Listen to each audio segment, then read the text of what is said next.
खुलुमबाय गिबियावनो नोंथांमोनखौ बयखौबो चेनेलाव बरायना लाग्रोनाय जाबाय नोंथांमोननि थाखाय दिनै मोनसे गोनांथार भिडिअ लाबोनाय जादों आसा खालामदों नोंथांमोना बे भिडिअखौ बयबो जोबजासिम नायलांनानै नोंथांमोननि पीएम किसाननि फैसा बारायसिगोन नोंथांमोना थिगखौनो खोनादों नोंथांमोना पीएम किसाननि जोहै 17,000 फैसा मोननो हासिगौ दा नोंथांमोनाथ' मिथिखायो जायफोर नोंथांमोना पीएम किसाननि दायो फैसा मोननो हागासिनो दङ नोंथांमोना मास मोनब्रैजोंसो मात्र 2,000 फैसाखौ मोननो हायो दा बेनिखायनो नोंथांमोना बोसोरसेयाव बेसेबां मोननो हायो पीएम किसाननि जोहै मात्र नोंथांमोना बोसोरसेयाव 6,000 ल'सो फैसा नोंथांमोना मोननो हायो दा बेनिखायनो नैबे पीएम किसाननि फैसाखौ 6,000 निफ्राय 17,000 नोंथांमोननिसिम खालामना होनो हासिगौ दा बेनिखायनो आं नोंथांमोननिसिम बे भिडिअनि गेजेरजों नोंथांमोननिसिम आबुङै खोन्थाहरनो सानदों जेनेबा 17,000 नोंथांमोना मोननो हामारगोन ना हामारा बेखौ आरो बेनिफ्राय बेखौ सोर खालामगोन मदि सरकारा बेखौ खालामा दै सोर खालामगोन जोंनि नैबे आसाम सरकारासो 17,000 सिम खालामना होगोन पीएम किसाननि फैसाखौ दा बेनिखायनो बे मोनसे गोजोनथाव रादाब नङा होमबा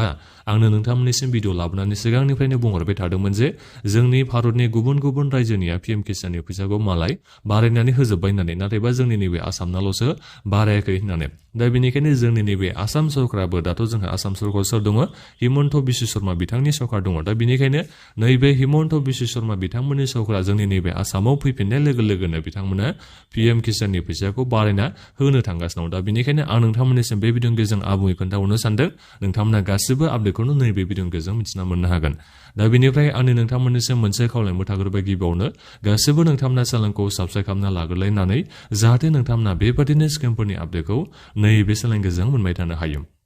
जोंहा दिनैसो नैबे बीजेपी दोलोआ आसामनि एसेम्बलि इलेक्शननि बिथांमोना इलेक्शननि मेनिफेस्ट'खौ होबाय आरो दा बे इलेक्शननि मेनिफेस्ट' एबा इलेक्शननि रादाय बिलाइयाव नोंथांमोननिसिम दायो रादायखौ होबाय जे जायफोर नोंथांमोना दायो पीएम किसाननि मुलाम्फा मोननो हागासिनो दङ दा नोंथांमोननिसिम नैबे मुख्यमन्त्री कृषि साजुलि योजना बे स्किमनि नोंथांमोननिसिम लाभखौ होगोन जाहैबाय दायो नोंथांमोना जायफोर पीएम किसाननि जै मास मोनब्रैजों 2,000 फैसा मोनबाय थानो हायो दा नोंथांमोना नैबे मुख्यमन्त्री कृषि साजुलि योजना स्किमनि नोंथांमोना मुलाम्फाखौबो मोननो हागोन जाहैबाय जाय स्किमनि जोहै नोंथांमोननिसिम बोसोरसेयाव एनुवेलि होननानै बुंदों नालाय बोसोरसेयाव 11,000 नोंथांमोननिसिम माने फैसाखौ हरगोन जाहैबाय फाइनान्सियेल नोंथांमोननिसिम सापर्ट होगोन जाहैबाय दा अब्ला नोंथांमोना सानना नायदो जायफोर नोंथांमोना दायो पीएम किसाननि फैसा मोननो हागासिनो दङ नोंथांमोना मास मोनब्रैजों दायो 2,000 फैसा मोननो हागासिनो दङ दा नोंथांमोना बोसोरसेयाव बेसेबां मोननो हायो 6,000 फैसा मोननो हायो दा बेनिखायनो एनुवेलि सापर्ट होनो थांगासिनो दं बोसोरफ्रोमबो नोंथांमोननिसिम पीएम किसाननि मुलाम्फा मोनगिरि नोंथांमोननिसिम दायो माने फैसा होनो थाखाय सरकारा दायो थांखिखौ लाबाय बेसेबां होगोन 11,000 होगोन दा बेनिखायनो पीएम किसाननिफ्राय नोंथांमोना बेसेबां फैसा मोननो हाखो 6,000 नोंथांमोना फैसा मोननो हाबाय दा बेनिफ्राय 11,000 फैसा सोना होदेरनाय लोगो लोगो बेसेबां नोंथांमोना मोननो हागोन नोंथांमोना 17,000 फैसा मोननो थांगासिनो दङ बोसोराव नोंथांमोना बोसोराव बेसेबां मोननो हागोन 17,000 फैसा मोननो हासिगोन जायफोर नोंथांमोना पीएम किसाननि दायो मुलाम्फा नोंथांमोना मोननो हागासिनो दङ नोंथांमोना दा बिनिफ्राय आं नोंथांमोननिसिम दायो नैबे मुख्यमन्त्री कृषि साजुलि योजना बे स्किमनि बागै आं खोन्थाहरनो नागिरखाबाय जाहाथे नोंथांमोना मोजाङै मिथिनाय बे स्किमा मा ओरैनोथ' जायफोर नोंथांमोना दायो पीएम किसाननि मुलाम्फा मोननो हागासिनो दङ दा नोंथांमोना अट'मेटिकलि नैबे मुख्यमन्त्री कृषि साजुलि योजना बे स्किमनि मुलाम्फाखौ नोंथांमोना मोननो थांगासिनो दंखायो अब्लाबो नोंथांमोना मा मुलाम्फा मोननो हायो नैबे मुख्यमन्त्री कृषि साजुलि योजना बे स्किमनि जोहै नोंथांमोननिसिम आं बेखौ खोन्थाहरनो सानदों दा नोंथांमोना गोबां खेथि मावनायाव गोबां नोंथांमोना मेसिनारि बायनांगौ जायो गोबां नोंथांमोना टुल्सफोर बायनांगौ जायो आबाद मावनो थाखाय नोंथांमोना गोबां बायदि नोंथांमोना मुवा बायनांगौ जायो दा ट्रेक्टर बायदिसिनानो जा बायदि नोंथांमोना बायनांगौ जायो आबाद फोथाराव मा नांगौ जायो नोंथांमोना बेखौनो बायनांगौ जायो दा बिनि थाखाय नोंथांमोना सिगाङाव बेसेबां फाइनान्सियेल सापर्ट मोननो हायोमोन नोंथांमोना 5,000 ल'सो फाइनान्सियेल सापर्ट मोननो हायोमोन बायदिसिना नोंथांमोना मेसिनारि टुलफोर बायनो थाखाय फार्म टुल नोंथांमोना बायनो थाखाय 5,000 नोंथांमोना मुलाम्फा मोननो हायोमोन नैबे माबा स्किमनि जोहै नैबे मुख्यमन्त्री कृषि साजुलि योजना बे स्किमनि जोहै दा आं नोंथांमोननिसिम सिगाङाव बेखौबो भिडिअ लाबोना खोन्थाहरखांखाबायमोन नोंथांमोना गोबाङानो मिथिया जानो हागौ नाथाय बे चेनेलाव थांनानै नोंथांमोना नायोबा भिडिअखौ मोननो हागोन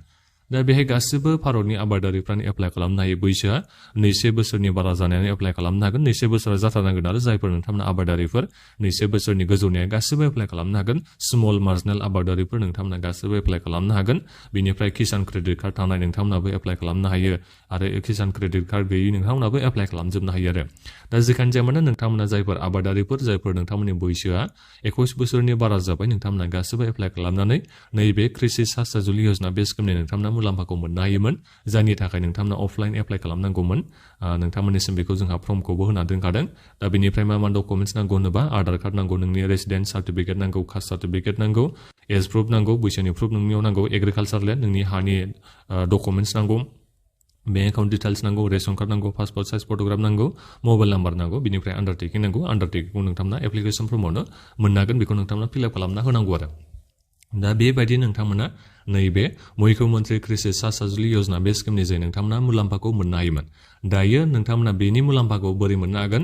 जायफोर नोंथांमोनानो पीएम किसाननि माने मुलाम्फा मोननो हागासिनो दङ जायफोर नोंथांमोना दायो पीएम किसाननि जोहै फैसा मोननो हागासिनो दङ दा नोंथांमोना अट'मेटिकलि माने मोनखासिगोन नैबे मुख्यमन्त्रि कृषि सानज'लि योजना बे स्किमनि नोंथांमोना लाभखौ मुलाम्फाखौ नोंथांमोना मोननो हाखासिगोन दा बेनिखायनो जायफोर नोंथांमोना दायो पीएम किसाननि जोहै मास मोनब्रैजों 2000 फैसा मोननो हागासिनो दङ नोंथांमोना बेसेबां फैसा मोननो हासिगोन मदि सरकारनिफ्रायथ' नोंथांमोना मदि सरकार माने सेन्ट्रेल सरकारनिफ्रायथ' नोंथांमोना पीएम किसाननि जोहै 6000 फैसाखौ बोसोरसेयाव नोंथांमोना मोननो हाखागोन दा बेजों लोगोसेनो आसाम सरकारनिफ्रायबो नोंथांमोना बोसोरसेयाव 11000 फैसा मोननो थांगासिनो दङ दा बेनिखायनो बेसेबां नोंथांमोना फैसा मोननो हासिगोन पीएम किसाननि जोहै नोंथांमोना 17000 फैसा मोननो थांगासिनो दङ दा नोंथांमोना दायो निस्सय बे बाथ्राखौ मिथिना मोननो हाबाय जानो हागौ एनुवेलि नोंथांमोननिसिम सापर्ट होगोन होननानै बुंदों नालाय बोसोरफायाव बिथांमोना सोनानैबो होनो हागौ नङाबा नोंथांमोननिसिम जेब्लानो पीएम किसाननि फैसाखौ मदि सरकारा एबा सेन्ट्रेल सरकारा 2000 सोना हरगोन अब्लानो नोंथांमोननिसिमबो माने आसाम सरकारनि माने नैबे 11000निफ्राय खावसे बेबायदि फैसाखौ सोना हरनो हागौ आरो दा जेखियानो जाया माने नोंथांमोननि थाखाय जोबोद मोनसे गोजोनथाव रादाबा फैबाय जायनि थाखाय पीएम किसाननि मदद मोनग्रा नोंथांमोना 17000 फैसा मोननो थांगासिनो दङ बोसोरफ्रोमबो फैसाया बारायबाय होननानै बेखौनो बुंनो नांगोन मानो होनोबा पीएम किसाननि मुलाम्फा मोनगिरि नोंथांमोनानो मोनखागोनबा नैबे स्किमनि लाभखौ मुख्यमन्त्रि कृषि सानज'लि योजनानि लाभखौ दा बेनिखायनो नोंथांमोननि थाखाय जोबोद मोनसे गोजोनथाव रादाब होननानै आं बेखौ बुंनो नांगोन नोंथांमोनाबो गोबांनो सोंहरबाय थायोमोन आरो आंबो नोंथांमोननिसिम बुंहरबाय थाखादोंमोन पीएम किसाननि फैसा बारायसिगोन होननानै गमामायैनो नै जायफोर नोंथांमोना पीएम किसाननि मुलाम्फा मोनगासिनो दङ नोंथांमोना 17000 फैसा मोननो थांगासिनो दङ 6000निफ्राय नोंथांमोना बेसेबां मोननो थांगासिनो दङ 17000 नोंथांमोना बोसोरसेयाव फैसा मोननो थांगासिनो दङ जोबोद मोनसे मोजां रादाब होननानै बेखौ बुंनो नांगोन